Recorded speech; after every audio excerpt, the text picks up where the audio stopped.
ابا جو ہیں وہ ہم سے پہلے گزر چکے ہیں اور انہوں نے اتنی مہربانی فرمائی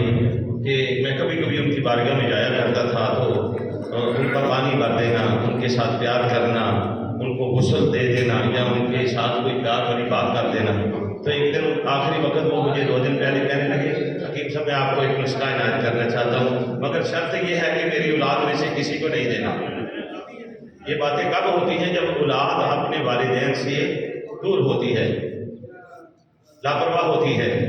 اپنے اساتذہ کی قدر نہیں کرتی، اس وقت یہ باتیں ہوتی ہیں۔ انہوں نے پہلے مجھ سے وعدہ لیا، اور دوسرا میں آپ سے بھی یہ بات جو ہے وہ گزارش کروں گا کہ یہ وعدہ انہوں نے میرے سے لیا اور کہا کہ جس کو یہ نسخہ بتائیں وہ یہ عمل ضرور کریں کہ جب تک یہ دوائی بناتے رہیں اس وقت تک درود پاک پڑھتے رہیں۔ یہ بات کو آپ اپنی ذہن میں رکھیں یا وعدہ کریں گے میرے ساتھ کہ جب یہ دوائی بنائیں گے اور اس دوائی کے ساتھ یہ بہت بڑا راز تھا، اور میں نے دیکھا، میں نے اپنی یہ 20 سالہ پریکٹس کے دوران الحمدللہ ہزارہا بچے اس سے ٹھیک ہوتے دیکھے، اور ایسے بچے جن کی امید تک نہیں ہوتی تھی مجھے، یعنی پتلی پتلی ان کی ٹانگیں، بالوں تک جو بالکل معصوم ہوتے تھے، جسم پہ کوئی ذرا سا ان کے جسم پہ ذرا سا گوشت نہیں ہوتا تھا، اور آنکھیں جو ہے وہ نکلی ہوتی سفیدی مائل ہوتی تھی، اور یعنی انتہا کو پہنچ چکے ہوتے تھے۔ تو الحمدللہ انہوں نے پھر مجھے وہ نسخہ عطا فرمایا۔ اس کے اجزاء جو ہے وہ نوٹ فرما لیں۔ سب سے پہلے اس میں ہے تباشیر۔ تباشیر 2 قسم کی ہوتی ہے، ایک تباشیر نکرہ ہے اور دوسری تباشیر کبود ہے۔ یہ تباشیر کبود آپ نے لینی ہے پنساری سے، یہ اچھے کسی خاص دواخانے سے آپ کو ملے گی جو جس میں کوئی پرانا حکیم بزرگ بیٹھا ہوگا، وہاں سے۔ تباشیر کبود 1 تولہ، کوزہ مصری 1 تولہ، علاجی سبز 1 تولہ، ورق نکرہ 12 عدد، اور کچھوا جو ہوتا ہے اس کی کھوپڑی کی راکھ، جب آپ نے اس کو جلانا ہے تو درود پاک پڑھتے رہنا ہے۔ یہ عمل ہے اور یہ بات جو ہے یہ راگ والی تھی، لیکن الحمدللہ ہم نے بھی آپ کی خدمت میں پیش کر دی۔ یہ سارے اجزاء جو ہیں ان کو جب آپ نے صفوف کر کے باریک کر کے کھل کرنا شروع کرنا ہے تو یہ درود پاک پڑھتے رہنا ہے، اور اس کو کچھ کرنے کی کوئی ضرورت نہیں ہے۔ ایک کڑھائی لے لیں، اس میں رکھ کر اس کو جلا لیں، اس کی جب اس کا دھواں ختم ہو جائے، جب آپ جلائیں گے درود پاک پڑھنا شروع کر دیں گے۔ پڑھتے رہیں پڑھتے رہیں پڑھتے رہیں پڑھتے رہیں، جب وہ جل کر راگ اس کی جو ہے وہ بالکل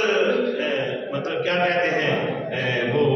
دھواں دینا چھوڑ جائے تو بالکل اس کو سمجھ لیں کہ وہ تیار ہو گیا۔ اب اس کو صفوف بنا لیں، اس میں سے 1 تولہ جو ہے وہ یہ مل جاتا ہے پنساریوں سے بھی صاف ستھرا، تو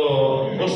صفوف کو ان باقی اجزاء میں شامل کریں اور اچھے طریقے سے کپڑ شام کرنا ہے اس کو، کیونکہ بچے چھوٹے ہوتے ہیں، اور اس کا اگلا عمل یہ ہے کہ 1 حصہ عرق گلاب اور 2 حصے عرق کاؤ زبان، یہ دونوں آپس میں ملا لیتے ہیں۔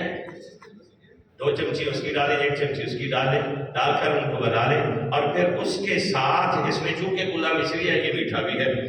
تو اس لیے بچے کو کوئی تکلیف نہیں دے گا۔ اس کی مقدار جو ہے وہ 2 رتی ہے۔ چھوٹے بچے کو گریز کریں،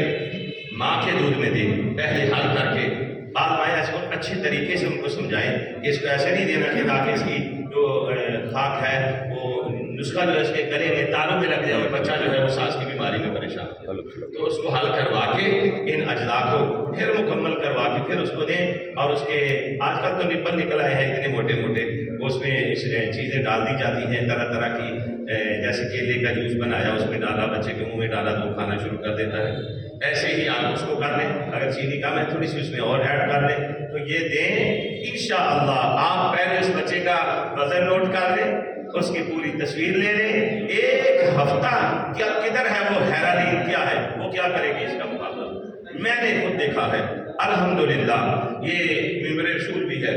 اور اتنے بڑے عاطفہ میرے ساتھ بیٹھے استاد مکرم نے تشریف فرمایا. میری جسارت تو نہیں تھی لیکن تمنا یہ تھی کہ سارے اپنے اپنے ثواب لے رہے ہیں اور میں رہ جاؤں. تو چلو اسی طریقے سے اللہ تعالیٰ مجھے بھی یہ صدقہ جاریہ ہے میں بھی پیش کر دوں. اور میں نے کسی ان کے پاس یہ نسخہ آج تک نہیں دیکھا. بہت ساری خطبے میں نے جو ہے ہنگال دی اور بہت تھے مگر یہ نسخہ میں نے ایک دل کا صدری راز تھا جو انہیں کے پاس تھا وہ انہوں نے مجھے دیا اور الحمدللہ یہ اب آپ سبھی کے پاس امانت ہے. جی